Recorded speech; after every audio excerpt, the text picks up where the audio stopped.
حضرت be be Sara رضی اللہ تعالی عنہ کی ایج تھی 90 ایئرس، 90 سال، اللہ اللہ اللہ اولاد نہیں تھی۔ اللہ اللہ، اس عمر میں آپ کو اولاد کی خوشخبری سنائی گئی۔ سبحان اللہ۔ واقعہ یوں ہوا، تفسیر سراۃ الجنان میں واقعہ ہے کہ چند فرشتے ابراہیم علیہ الصلاۃ والسلام کی خدمت میں ایک عزت والے معزز مہمان بن کر آئے۔ 10-12 فرشتے تھے۔ ان میں فرشتوں کے آقا سید الملائکہ حضرت سیدنا جبرائیل امی علیہ الصلاۃ والسلام بھی شامل تھے۔ ماشاءاللہ۔ انہوں نے آ کر سلام کیا اور حضرت ابراہیم علیہ السلام اپنے گھر تشریف لے گئے تو فوراً آپ نے ایک موٹا تازہ اور بہت ہی عمدہ بچڑا بھون کر لا کر مہمانوں کے سامنے رکھ دیا۔ حضرت ابراہیم علیہ السلام نے مہمانوں کے سامنے ایسا لذیذ کھانا رکھا، مگر مہمان تو ہاتھ ہی نہیں بڑھا رہے، کھا ہی نہیں رہے۔ تو اب حضرت ابراہیم علیہ السلام کو خوف محسوس ہوا کہ یہ کون لوگ ہیں، کوئی نقصان نہ پہنچائیں، کھا نہیں رہے یہ۔ تو فرشتوں نے جب دیکھا کہ حضرت ابراہیم علیہ السلام پر خوف کے آثار ہیں تو انہوں نے کہا کہ ڈرے نہیں، ہم فرشتے ہیں۔ سبحان اللہ۔ اور حضرت لوط علیہ السلام کی قوم پر عذاب دینے کے لیے ہم آئے۔ بی بی سارہ رضی اللہ تعالی عنہ پس پردہ یعنی پردے کے پیچھے یہ سن رہی تھی باتیں، تو اب ہنسنے لگی۔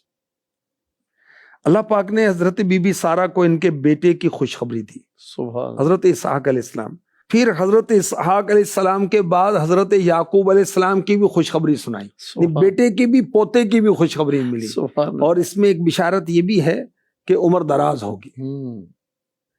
اچھا، اب آپ خوش ہوئیں، ہنسنے لگی خوشی میں، کس وجہ سے؟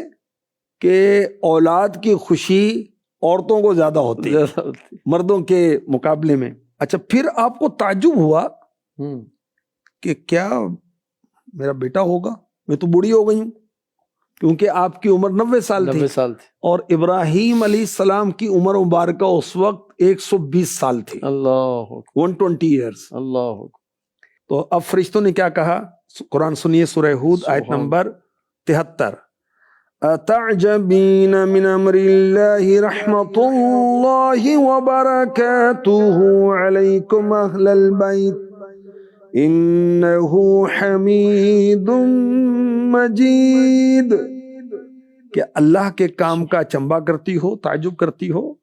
اللہ کی رحمت اور اس کی برکتیں تم پر اے گھر والوں، بے شک وہی ہے سب خوبیوں والا، عزت والا۔ سبحان اللہ تعجب کرتے ہیں، یہ تو آپ لوگوں کا تو گھرانہ وہ معجزات دیکھتا رہتا ہے، عادت سے ہٹ کر جو معاملات ہیں وہ دیکھتا رہتا ہے، اور اللہ کی رحمتیں اور برکتیں آپ کے گھروں میں نازل ہوتی ہیں، آپ کو کیا تعجب ہوتا ہے؟ کیوں تعجب؟ اب اس بشارت کے 1 سال کے بعد حضرت سیدنا اسحاق علی نبینا علیہ الصلاۃ والسلام کی ولادت با سعادت